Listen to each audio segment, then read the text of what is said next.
Saudara-saudara, kita akan melanjutkan sidang polemik pada malam hari ini. Skor saya cabut. Oke. Ya.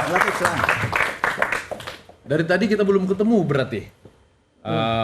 Apakah ada maladministrasi atau apa yang kemudian... Ya, jangan digiring begitu. Justru kita ini kan pembelajaran. Betul. Gitu loh. Bahwa saya punya argumen ketika mengajukan gugatan bahwa dari sisi kanan ekstrim begitu ya itu mestinya lah karena itu saya nanti dijawab KPK seperti apa. Oke. BPK kalau bersedia menjawab juga alhamdulillah kan gitu kan. Ya. Itu loh intinya gitu bahwa KPK akan buka-bukaan juga boleh, defensif juga boleh. Maka ya tugas kami adalah yang menggugurkan kewajiban supaya segera mendapat kejelasan maka mengajukan gugatan. Nah, misalnya ini kan SK Pak Ahok ini kan 2136 tahun 2014 ini tertulis tanggal 10 Desember. Ada yang menginformasikan informasi katanya ini di tanda tangani atau dibuat di komputer tanggal 19 Desember. Kalau betul begitu misalnya 19 Desember berarti kan bisa pelepasan hak tanggal 17 Desember ini tidak ada payungnya. Nah, misalnya kan begitu.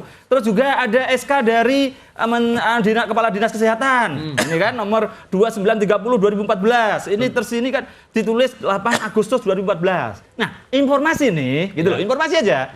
Katanya ini enggak itu nah, jangan katanya enggak setuju. Ya, ini justru ini bagian dari opini kan. Anda enggak bagus. Itu jelek. Loh, ini makanya saya bawa ke pengadilan. Enggak bisa. Gini itu justru Anda menggiring opini kalau begini namanya. Loh, ya, ini kan maka saya uji ke pengadilan ini tanggal 29 Desember. Beberapa hal yang belum diluruskan tapi enggak bisa.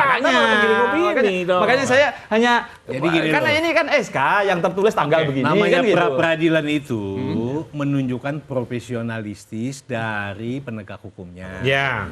Kalau ini kan tentu pra-peradilan mengapa lama proses profesionalistis dari penegak hukum itu. Dia punya alasan. Alasannya itu untuk mengetahui yang disebut dengan perbuatan melawan hukum material itu tidak gampang, sangat sulit. Harus di KPK nantinya. Maka, enggak ini kerja KPK. Ini kan kerja KPK mau diadili oleh mereka ini. Maka hakim akan mengatakan, ya pastilah KPK akan mengatakan ini kami belum dalam proses penyidikan. Perlu hati-hati. Karena penelitian itu, karena kalau menyangkut orang menjadi tersangka itu soal HAM. Kalau ternyata tidak terbukti kan banyak sekali yang tidak terbukti, maka kerjanya sia-sia. Nah, inilah karena KPK juga sedang disorot juga soal profesinya, maka dia sungguh-sungguh. Karena itulah yang tidak sabar ini kemudian melakukan pra-peradilan. Memang pra-peradilan pihak ketiga boleh. Makanya saya dulu boleh. Baik. Mas Dimas, dari sumber waras, apakah data-data tadi itu ada yang keliru atau itu wilayahnya Pemda, bukan wilayahnya sumber waras? Kalau itu sih udah jelas itu dari SK-SK-nya Pemda Wilayah semua. Pemda semua. Jaminan mereka. Iya, tapi kita begini, bahwa kita konsisten dari awal bahwa yang kita tunjukkan adalah sertifikat 2878 itu PBB-nya itu. Dari PBB. tahun 60-an, 70-an ya itu. Yang dibayar selama ini termasuk yang nunggak 6M itu di Jalan Cietapa itu? Ya itu, nggak ada lagi. Boleh saya tanyakan sejak tahun 94 dibayar Kalau tanyakan penuh? sama pimpinan. Oh iya, melalui pimpinan. Iya. Apakah pajak-pajak yang sumber waras itu dibayar mulai 94 dengan tertib? Wah, saya nggak sampai tahu. Yang Oke, data ya. silakan dijawab. Iya, Tugas iya. pimpinan. Yang membayar pajaknya berdasarkan NJOP dengan alamat di Cietapa. Dari Jalan dulu Cietapa. NJOP PBB-nya itu cuma satu, yaitu yang sudah kita berikan kepada Pemda itu. Oke. Jadi nggak ada lagi. Jadi kalau dari kami clear dan jelas dari awal ya itu aja dokumen kita. Gitu loh, nggak ada lagi. Enggak, pertanyaannya bukan begitu. Apakah dibayar? Tapi syarat tetap ke sana. Iya. Apakah dibayar dengan lunas sejak tahun 94 sampai 2014? Gitu loh pertanyaannya. Nah, itu pertanyaannya itu Iya, tolong kalau disimak dan tunggakan kan dijawab. memang ada. Diakui Tapi kan ditunggang hari ambil ini ya. sudah dibayar. lunas, ya. Hari sini sudah dibayar. Dibayar tiap tahun apa dibayar setelah gitu loh. Begini. Apakah ada perbedaannya? Tunggu. Itu bukan pertanyaan yang relevan. Kalau toh ada tunggakan, mekanisme perpajakan memungkinkan wajib pajak untuk melakukan pembayaran ya kan gitu dengan cara nyicil atau apapun sejauh dia menunjukkan etiket baik untuk membayar. Tidak ada Itu dulu. kaitan Jadi, dengan itu jual beli tidak tadi. relevan. Oke. Gitu. Sampai dihukum pun siap ya? Iya, itu aja. Baik. Gitu. Oke. Ya, Beda tuh kalau pengacara sama pemilik yang jawab tuh. Kalau pemilik agak santun. oke. Ya, Bapak mau nutup?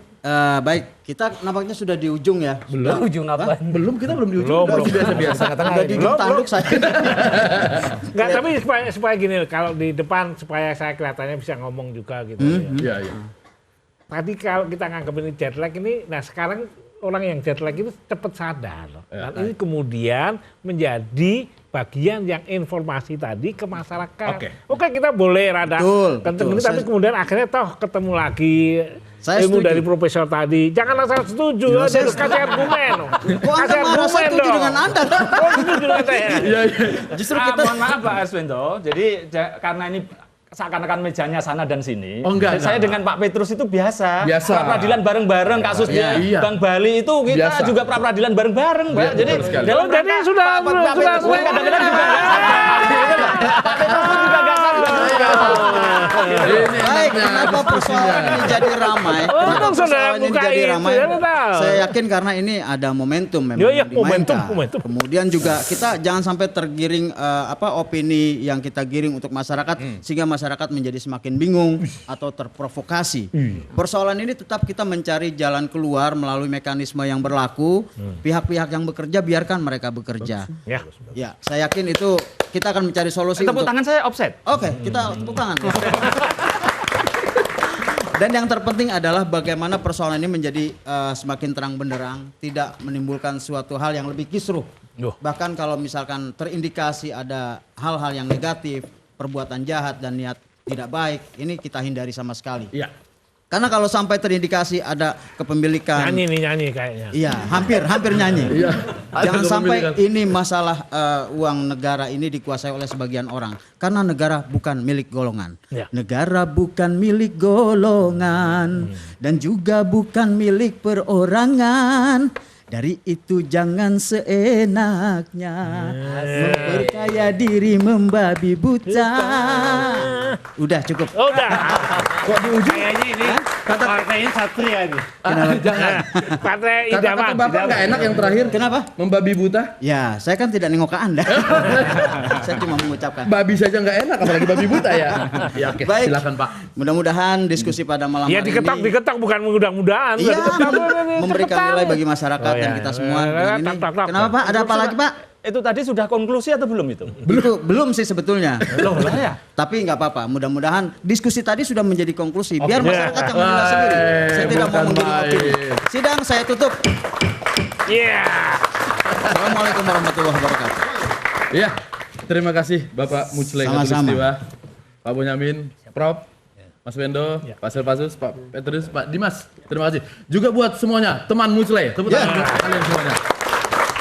Terima kasih juga buat Anda pemirsa di rumah yang sudah mengikuti polemik selama 90 menit. Mudah-mudahan perbincangan pada malam hari ini bermanfaat, membuka hati kita dan tidak menjadikan kita orang yang beropini dan berpikir macam-macam tanpa adanya fakta. Itu semuanya untuk Indonesia yang lebih baik. Latif Siregar, pamit.